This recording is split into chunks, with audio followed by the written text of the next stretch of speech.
Hola, hoy vamos a hacer un análisis de la unidad número 14, la cual comienza con el artículo 248, es decir, el abuso de autoridad e incumplimiento de los deberes del funcionario público.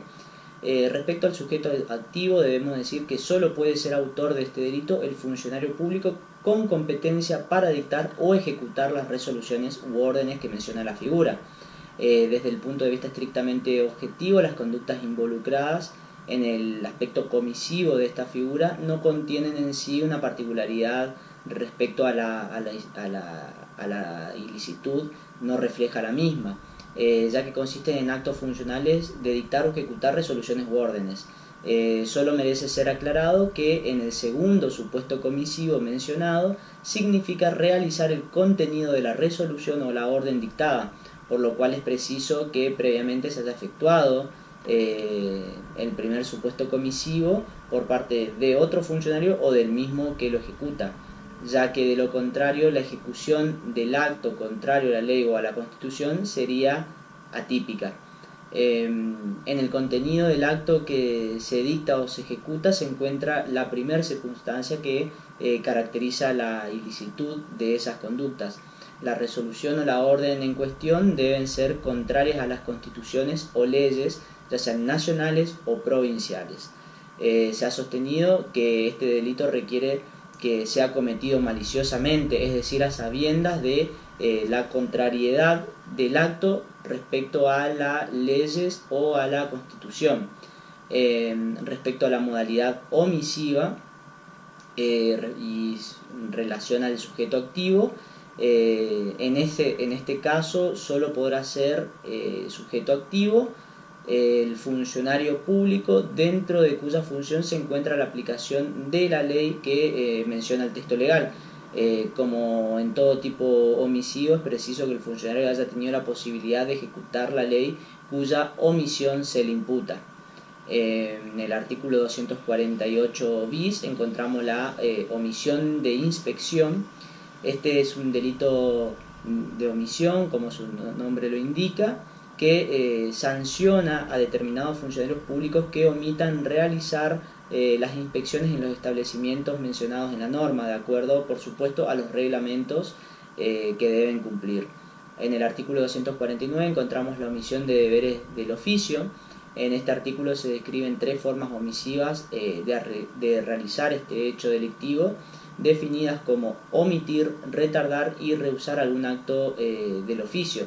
Por omitir debe entenderse sencillamente que el acto no se ha ejecutado en el momento que debió ser ejecutado.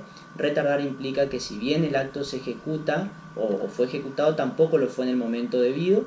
Y rehusar hacer también consiste en no ejecutar el acto, pero a diferencia de los supuestos anteriores, se exige que ese tipo de omisión haya sido precedida por una petición del particular o un órgano de la administración, para, por supuesto, exigiendo que se ejecute el acto omitido.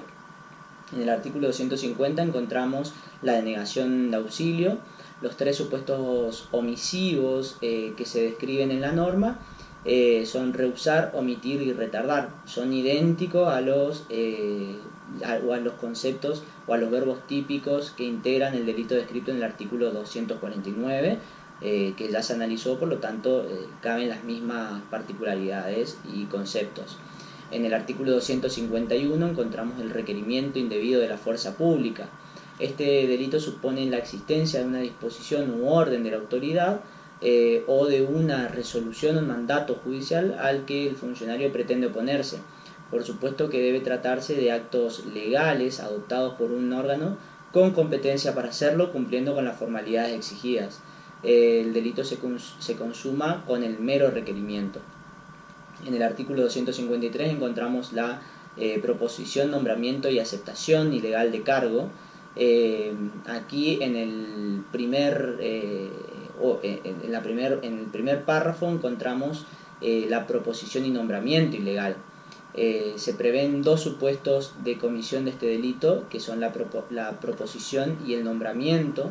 Proponer implica la nominación de acuerdo al procedimiento administrativo que se exige, y la proposición debe ser de una persona para ocupar, por supuesto, un cargo en la administración. y nombrar significa la designación del sujeto propuesto para ocupar el cargo público. La aceptación ilegal del cargo se prevé en el párrafo segundo. Quedan comprendidas en esta figura todo aquel que ha sido designado para ocupar un cargo público. La designación, por ende, constituye un requisito de la tipicidad de esta figura. La acción típica es la de aceptar el cargo, el cual debe ser realizado formalmente de acuerdo a las formas o al rito que exija la ley o el reglamento pertinente. El capítulo quinto encontramos la violación de sellos y documentos.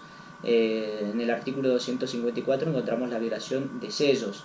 En el párrafo primero y segundo se encuentra este tipo penal.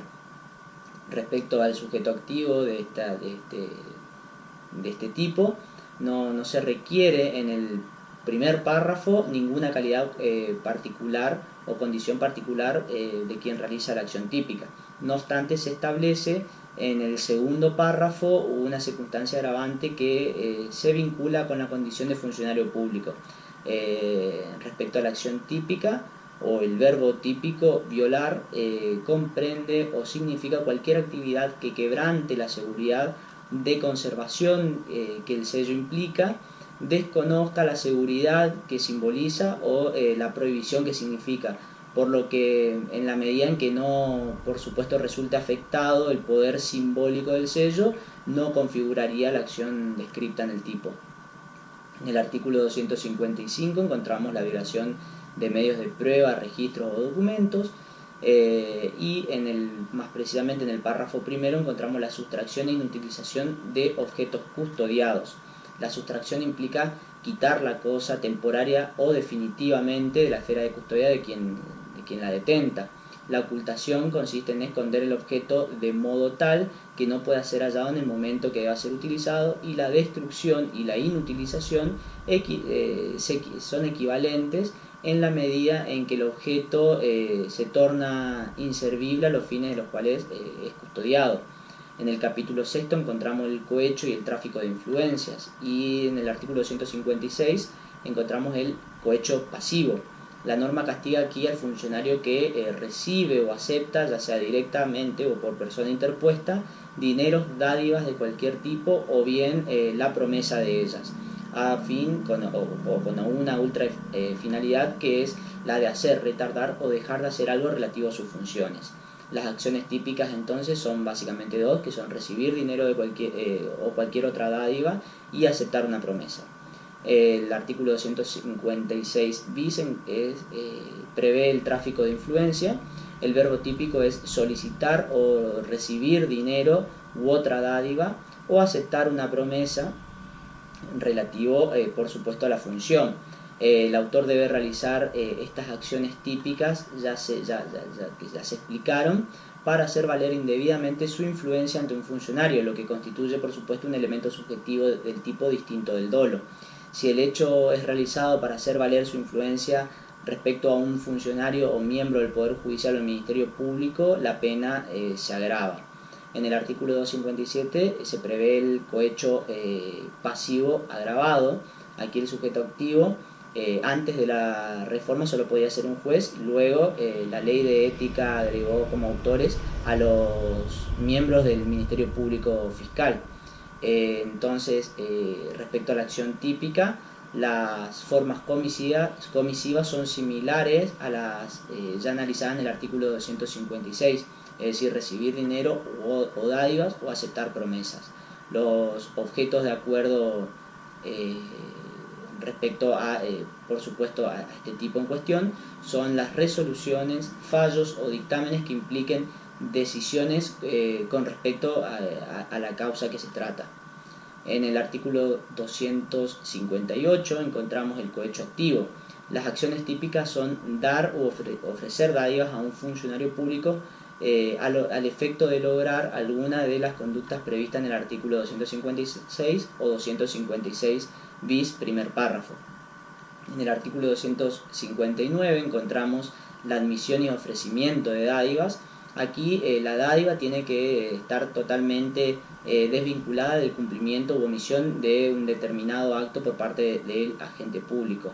Esto es como una diferencia de las figuras anteriores. En el segundo párrafo encontramos la presentación u ofrecimiento simple de dádivas. Aquí la acción típica consiste en presentar u ofrecer una dádiva. Luego nos topamos con el capítulo séptimo, en donde comienza con el artículo 260, que es el delito propio de malversación de caudales públicos. En la primera parte se debe destacar que el hecho de que la acción típica esté caracterizada por un cambio de destino de los caudales o efectos es básicamente el dato principal de la norma, y aquí exige que estos bienes deben estar sujetos a una finalidad específica destinada, ya sea irreglada o determinada por ley, un reglamento, una orden de autoridad competente. Entonces la acción típica se trata de un cambio de destino de los bienes que son aplicados a uno al que básicamente no corresponde, siempre por supuesto dentro de la administración pública.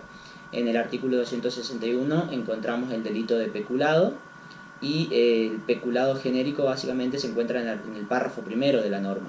El sujeto activo aquí es un funcionario público al que le ha sido confiado en razón de su cargo la administración, percepción o custodia del bien. El verbo sustraer, descrito en el tipo penal, remite a la idea de que el objeto debe ser separado o apartado, cuanto menos, de la esfera del que tiene la administración pública en la que legalmente se encuentra. El peculado de trabajo o servicio encontramos en el párrafo segundo. Respecto a la acción típica, básicamente es la de emplear en provecho propio o de un tercero, que esto implica desafectar el trabajo o servicio de un destino administrativo y desviarlo hacia un destino particular. En el artículo 262 encontramos el delito imprudente de malversación de caudales públicos. Aquí la acción típica consiste en permitir por parte del funcionario público de manera imprudente que un tercero sustraiga caudales o efectos públicos cuya administración, percepción o custodia le haya sido confiada en razón del cargo que detenta el sujeto. En el capítulo octavo encontramos el delito de negociaciones incompatibles con el ejercicio de las funciones públicas. En el párrafo primero encontramos como acción típica la de interesarse en miras de un beneficio propio o de un tercero en cualquier contrato u operación con contenido económico en el que se intervenga en razón del cargo o de la función. El capítulo noveno encontramos las exenciones ilegales, y en el artículo 266 precisamente el delito de exacciones ilegales y concusión. Las acciones típicas realizadas por el funcionario son básicamente la de solicitar, exigir, hacer pagar o entregar indebidamente o cobrar mayores derechos de los que correspondan.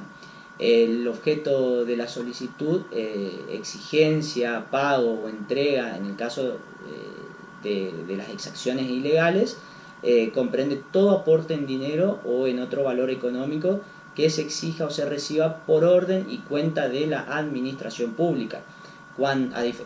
Distinto es cuando lo que la gente solicita o exija sea una dádiva. Esto es algo que nunca puede suponer que sea deudado regularmente al Estado. Estaremos ante el delito de concusión. El capítulo noveno bis encontramos el enriquecimiento ilícito de funcionarios y empleados. Respecto del artículo 268.1, la acción típica consiste en utilizar con fines de lucro para sí o para un tercero informaciones o datos que tengan carácter confidencial o reservado y que hayan sido conocidos por el funcionario público en función de su cargo. Respecto al artículo 268.2, se trata básicamente aquí de prevenir conductas que persigan un logro, se podría decir, de aumentos patrimoniales, prevaleciéndose o valiéndose de la condición de funcionario por parte del sujeto activo. La omisión resulta configurada en tanto el sujeto, al ser requerido, no pruebe la procedencia del enriquecimiento o no lo haga satisfactoriamente o suficientemente. El artículo 268 tercero prevé en su primer párrafo la omisión maliciosa de presentar una declaración jurada patrimonial. En el párrafo primero básicamente lo que se omite cuando no se presenta la declaración jurada en el plazo correspondiente.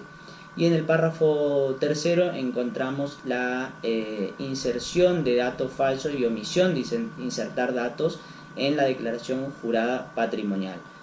Básicamente la acción típica consiste, como lo menciona su nombre, en presentar la declaración jurada patrimonial con un contenido que no concuerda con la situación patrimonial real, lo que puede realizarse por vía de falsedad, por ejemplo, mutando o ocultando la verdad, o vía de la omisión, es decir, no incluyendo los datos en la declaración. En el capítulo 10 encontramos el prevaricato. En el artículo 269 encontramos el prevaricato de juez y persona equiparada. Se configura objetivamente el delito cuando se dictan resoluciones contrarias a la ley expresamente invocando o a la ley que expresamente invoquen las partes o por el mismo juez, o se citen para fundarlas hechos o resoluciones falsas.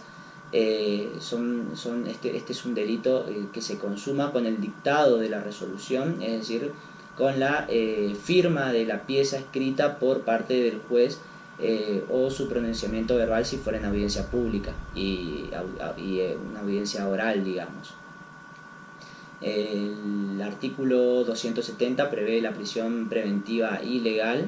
El delito se configura aquí mediante dos tipos de acciones o dos formas diferentes de acciones, las que son decretar prisión preventiva por delito en virtud del cual no procede, y prolongar la prisión preventiva ya declarada más allá del tiempo que corresponda.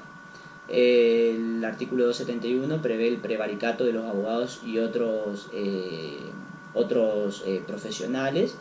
Se trata de una sola conducta, que es la de perjudicar deliberadamente la causa confiada, extremo que puede verificarse, entre otras modalidades, mediante la defensa o representación de intereses contrapuestos. En el capítulo 11 encontramos la denegación y retardo de justicia en el artículo 273. Respecto a la denegación de justicia, podemos decir que la acción consiste en negarse a juzgar, es decir, a rehusarse a resolver una cuestión legalmente planteada, invocando como motivo oscuridad, insuficiencia o silencio de la ley. Respecto al retardo de justicia, se trata de un delito de omisión impropia que requiere que el juez haya sido requerido para administrar justicia por una de las partes interesadas y que haya vencido el término o el plazo que la ley establece para que se resuelva la cuestión planteada.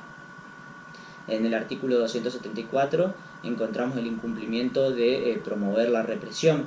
La omisión aquí consiste en dejar de promover la persecución y represión de los delincuentes. En el capítulo número 12 encontramos el falso testimonio en el artículo 275, y en el primer párrafo establece que quienes pueden ser sujeto activo de este delito son los testigos, peritos o intérpretes. Según la previsión legal, 3 son las acciones típicas, que son afirmar una falsedad, negar la verdad o callar la verdad.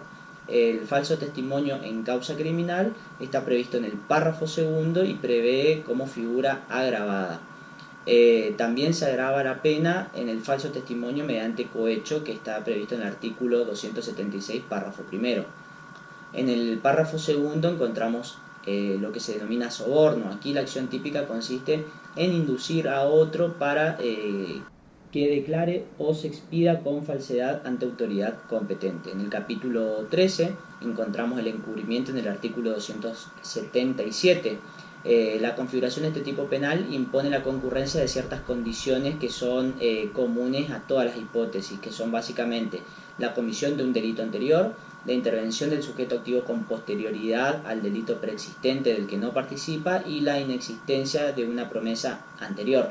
Esta figura también se denomina favorecimiento, ya que la acción desplegada tiende a beneficiar a otro.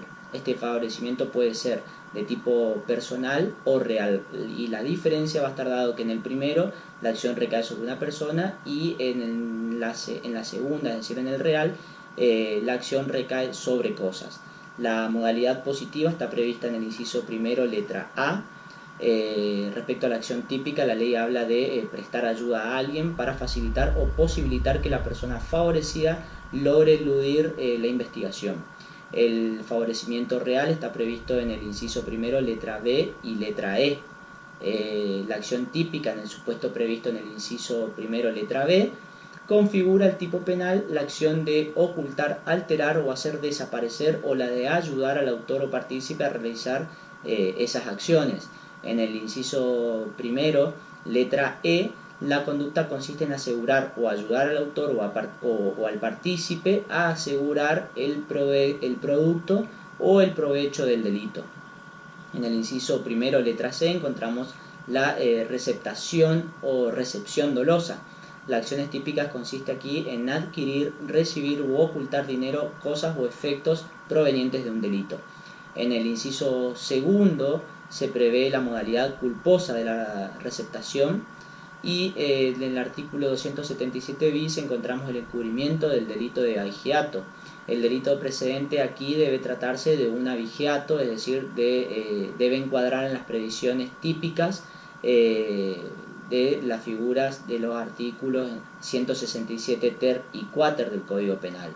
El funcionario debe haber facilitado o en las que debe haber intervenido son básicamente las conductas de transportar, faenar, comercializar o mantener ganado, etc. Y básicamente todas las conductas descritas en el tipo penal. El encubrimiento imprudente del agiato está previsto en el artículo 277 ter.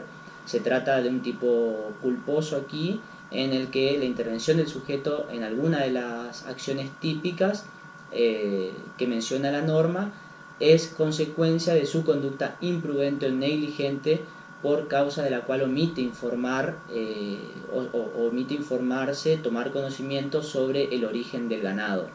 La violación al deber jurídico de cuidado consiste en no haber adoptado las medidas necesarias para cerciorarse de la procedencia legítima de lo que recibe. En el capítulo 14 encontramos la evasión y quebrantamiento de pena. La evasión está prevista en el artículo 280 y respecto a su acción típica, la misma consiste en evadirse estando legalmente detenido, es decir, en recuperar la libertad ambulatoria mediante la eliminación de los obstáculos que restringen esta libertad. Para ser típica, sin embargo, esta evasión tiene que perpetrarse mediante fuerza en las cosas o violencia en las personas. En el artículo 281 encontramos el favorecimiento de la evasión, y en el párrafo primero de este artículo el favorecimiento doloso. La acción típica consiste aquí en favorecer la evasión de una persona legalmente privada de su libertad, es decir, básicamente favorece la evasión quien brinda cooperación, apoyo o ayuda al detenido. En el párrafo segundo encontramos el favorecimiento de tipo culposo.